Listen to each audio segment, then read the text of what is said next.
In 1966, John left the SNCC. He still believed in peaceful, nonviolent means to bring change, but he thought the group was taking a more aggressive direction. He worked for civil rights, even as he continued his studies at Fisk. Since his first arrest in 1960, John had been arrested more than 40 times at peaceful protests.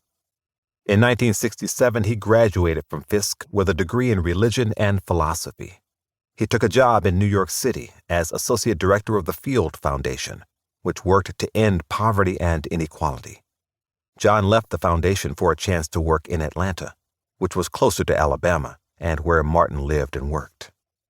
He was hired to be the director of the Community Organization Project for the Southern Regional Council. John led Black and white people who worked to promote racial equality and prevent racial violence. In Atlanta, John met a woman named Lillian Miles. She was very smart and worked as a librarian. She helped John get through April 4th, 1968, one of the worst days of his life. It was the day his mentor and friend, Martin, was assassinated in Memphis, Tennessee. John left the council for a little while so he could work on New York Senator Robert F. Kennedy's campaign to become President of the United States. Robert was John F. Kennedy's brother. John Lewis was with Robert when, sadly, he was assassinated in Los Angeles on June 6, 1968. John and Lillian got married 6 months later, on December 21, 1968. The next year, John was invited to Sweden to speak at a meeting of people from all over the world who were against the war going on in Vietnam. John asked a question that no one could answer.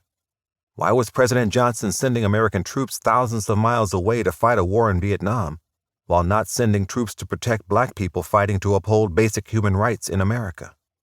President Johnson did eventually order troops to protect people peacefully protesting racial injustice. Lillian was not overly interested in politics, but she was supportive of John's work as director of the Voter Education Project, VEP, a job he took in 1970. The VEP helped people register to vote and understand their voting and civil rights.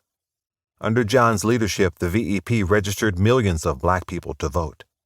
John believed that the right to vote was the most powerful tool an American, no matter their race, could have. On March 3, 1975, John testified before a committee in Congress about the need to strengthen the Voting Rights Act. Those who hold illegitimate power will not give it up voluntarily, Lewis said. He asked Congress to pass a permanent act to guarantee the protection of Black voters all over the United States. John was awarded the Martin Luther King Jr. Nonviolent Peace Prize in 1975 for his continued work for civil rights. Lillian and John adopted a boy they named John Miles in 1976. John and Lillian loved their young son very much. In 1977, President Jimmy Carter, a native of Georgia, asked John to lead Action, a national volunteer agency that oversaw groups such as the Peace Corps. He accepted the position, but John wondered if he could be of more help to people if he worked in parts of the government that created and passed laws. He ran for election to Atlanta's City Council in 1981, and he won. In 1986, John ran for election to the U.S. House of Representatives to represent Georgia's 5th District. John, whose own parents had been prevented from voting, won the election. He officially became a United States representative. John was so good at representing the people of Georgia, he was re-elected 16 more times. Being in Congress gave John more power as an activist. He could speak out for people whose voices were not being heard. He could help create laws that made America smarter and safer. After John was sworn into the U.S. House of Representatives in 1987, he was put on 2 committees, then a 3rd, and more.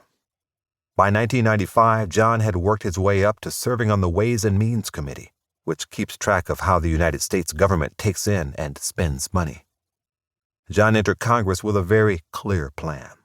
He wanted to get laws passed that advanced civil rights, environmental issues, education, and health care.